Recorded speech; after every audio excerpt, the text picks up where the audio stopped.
Manage your blood pressure naturally. In this video, I'm going to give you all the details. My name is Dr. Story. I've been a doctor of chiropractic for over 25 years. I'm going to give you realistic advice based on my experience and based on the scientific literature. I'm not going to give you a bunch of things that you can't do. I'm not going to make crazy claims, but you know these are things that will probably work for you unless you have some rare genetic problem that's causing your blood pressure.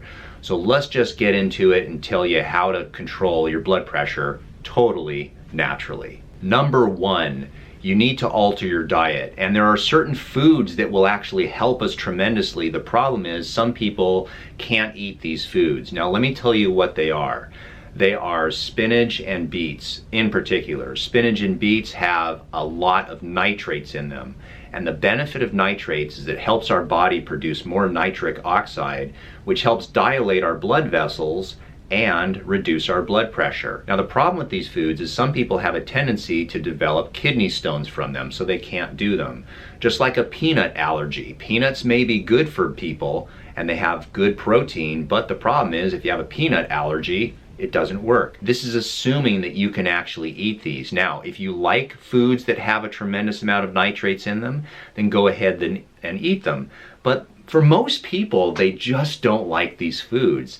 So what I'm gonna do, if you wait till the end of the video, I'm gonna show you a video of a recipe that I use to take beets and spinach in particular and make it so that you don't even taste these things, but you're still getting them in you.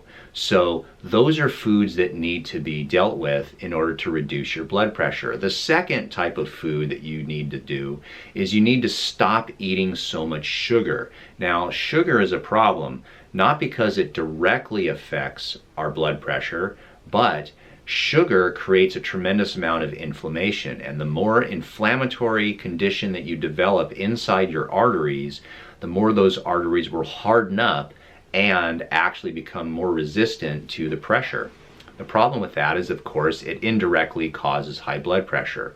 So if you can eat more foods that have nitrates in them and reduce the amount of sugar, then you're really controlling that chemical situation that causes your high blood pressure. The second thing that you can do is you can control the amount of stress that you feel in your life. Now, I know we cannot control the things that causes stress, but we can control how we allow it to bother us. Now, the main problem with how we internalize stress is that we end up creating hormones in our body that damage our arteries.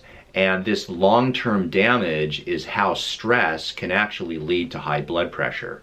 So one of the things that you can do is on a daily basis, preferably at the same time every day, is do deep breathing exercises. Now, quite frankly, everyone has their own different method. I particularly like the Wim Hof method. It seems to work the best for me, and that's where you would inhale as deeply as you can and let the air out.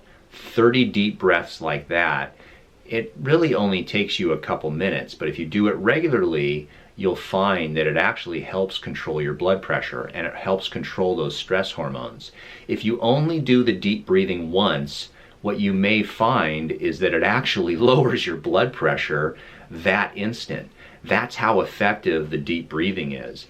But it doesn't have a long-term effect unless you do it long-term. So those deep breathing exercises that I've shown you on other videos, you need to do them and do them on a daily basis. Let's face it, it only takes a couple minutes, so just why not do them? The third and final thing that you can do to control your blood pressure naturally is to do exercise. Now, I've actually had people on YouTube make some comments down below that they just don't have the time to exercise.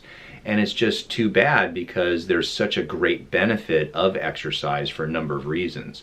Now, what exercise can you do? You need to do aerobic exercise. This is something where if you wear a heart rate monitor, you would raise your heart rate up to a certain level and maintain that for a period of time. Now, depending on your fitness, you could do it for 10 minutes, 20 minutes, 30 minutes, up to an hour.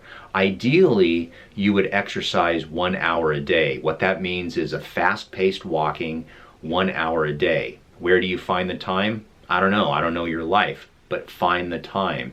So you could divide it up throughout the day. You could do a half hour in the morning, half hour at night.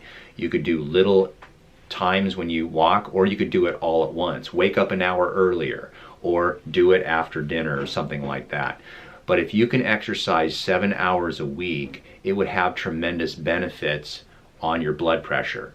It helps with stress relief, and also when you exercise aerobically, it actually stimulates certain hormones in our adrenal gland to help lower your blood pressure.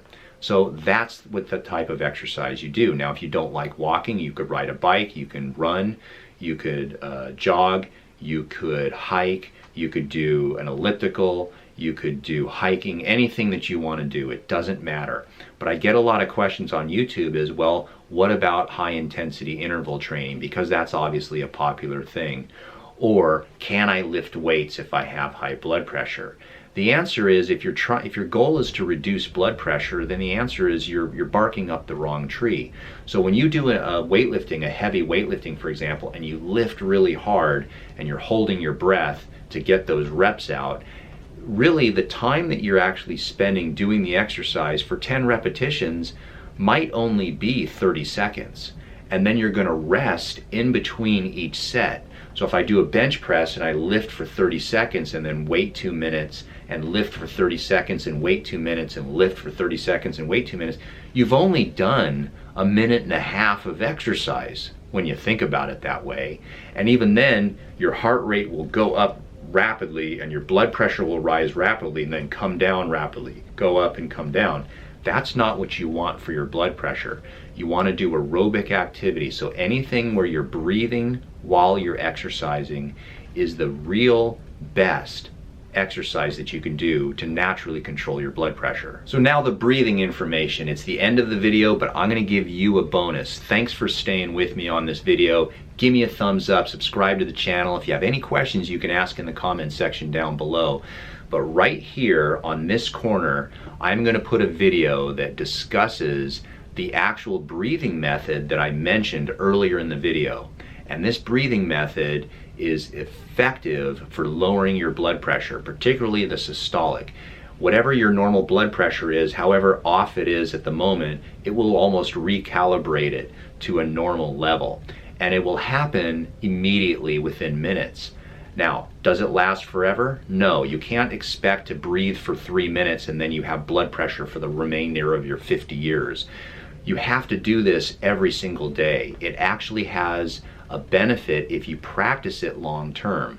Much like brushing your teeth will only clean your teeth for a couple hours, breathing will only last for a period of time, but you have to do it every day. Just like brushing your teeth every day, breathing every day deeply will have great benefits for your blood pressure.